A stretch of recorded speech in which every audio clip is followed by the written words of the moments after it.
En sintonía de HCH Meridiano y bienvenidos a un nuevo espacio de análisis que en este caso lo vamos a dedicar a dar seguimiento a cómo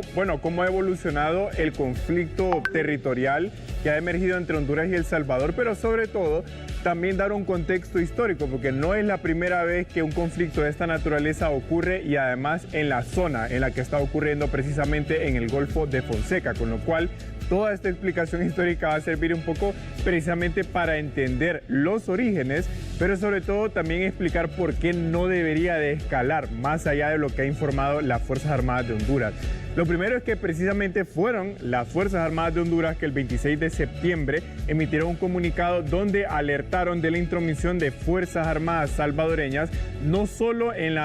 el área marítima en la cual tiene jurisdicción Honduras, sino también en áreas marítimas donde tiene jurisdicción Nicaragua. En respuesta a lo que habría sido esta intromisión, las Fuerzas Armadas hondureñas no solo explicaron que se encontraban en máxima alerta, sino que, como usted puede ver en la franja roja, incrementaron su presencia militar naval en la zona precisamente como parte de sus funciones constitucionales de defensa del territorio y la integridad territorial, incluyendo la zona marítima. Ahora, ¿de dónde viene en sí la división geográfica del Golfo de Fonseca? Y usted sabe que esto es importante por esta imagen que usted mira en pantalla, es decir, el acceso a lo que conocemos como el Golfo de Fonseca básicamente está partido en tres, por lo menos el acceso. Usted puede ver que los tres estados, Honduras, Nicaragua y El Salvador, tienen acceso a él. Pero ¿de dónde viene la historia? Bueno, precisamente de hecho desde la época de la conquista y la colonia.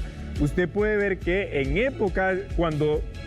Centroamérica era parte de la Capitanía General de Guatemala, o era la Capitanía General de Guatemala, y a su vez parte del Reino de España, el Golfo de Fonseca formaba parte de la jurisdicción de la Capitanía General de Guatemala. Una vez que nos independizamos, llega a formar parte de la República Federal de Centroamérica, es decir, como éramos uno solo, no había problema en ese momento. El tema se empieza a dar cuando cada estado se empieza a separar. Honduras, de hecho, llega a ser un estado independiente como tal, distanciándose de Centroamérica en 1838. Y usted puede ver en una de las franjas blancas de abajo que en ese momento empieza a darse una división en cuanto al acceso territorial o jurisdiccional de los tres países hacia el Golfo de Fonseca, que es tal cual lo vemos en esta imagen, que es cortesía del Sistema de Integración Centroamericana. Ahora, en 1992 hubo una sentencia de la Corte Internacional de Justicia que de hecho lo menciona a las Fuerzas Armadas en su comunicado. Ese caso surge a raíz de una petición que El Salvador y Honduras le hacen a esta Corte, precisamente porque no había un acuerdo en cuanto a las delimitaciones marítimas de acceso en el Golfo de Fonseca.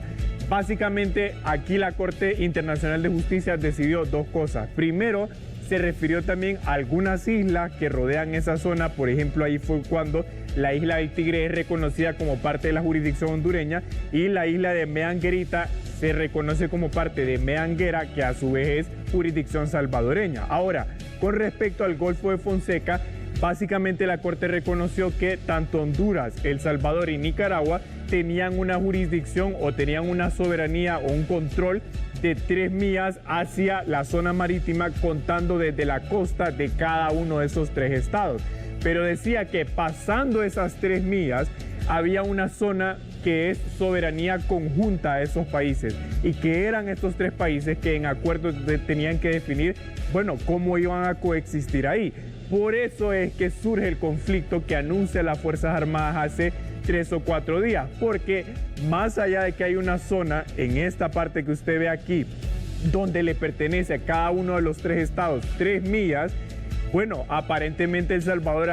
se habría introducido a esas 3 millas que le corresponde a la soberanía hondureña. Y por eso es que las Fuerzas Armadas habría dicho que se encuentra en alerta máxima. Le voy a decir para cerrar que no es la primera vez que ocurre un conflicto de esta naturaleza. De hecho, hubo acercamientos entre presidentes de estos tres países desde 2009 a 2013, 2014, donde llegaron a un acuerdo para que la zona en la que coexisten los tres países en el Golfo de Fonseca pudiera ser, como usted lo puede ver ahí, una zona de paz y de desarrollo sostenible. Y además acordaron definir un marco, un protocolo para la libre navegación. Ese acuerdo que de hecho fue firmado en el 2014 por los jefes de la Fuerza Aérea de los tres países, con lo cual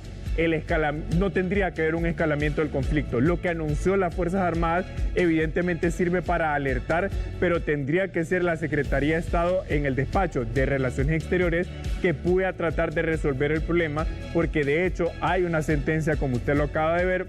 internacional que delimita la soberanía de los tres estados con respecto al Golfo de Fonseca y también la zona que le corresponde en soberanía a los tres estados. Esperemos que el conflicto no escale en términos militares, sino que se pueda resolver en el campo diplomático, porque ya hay antecedentes que definen cómo cada estado tendría que coexistir en el Golfo de Fonseca. Así que bueno, aquí es donde usted mira que la historia, y de hecho, como bien lo dijeron mis compañeras hace algunos minutos,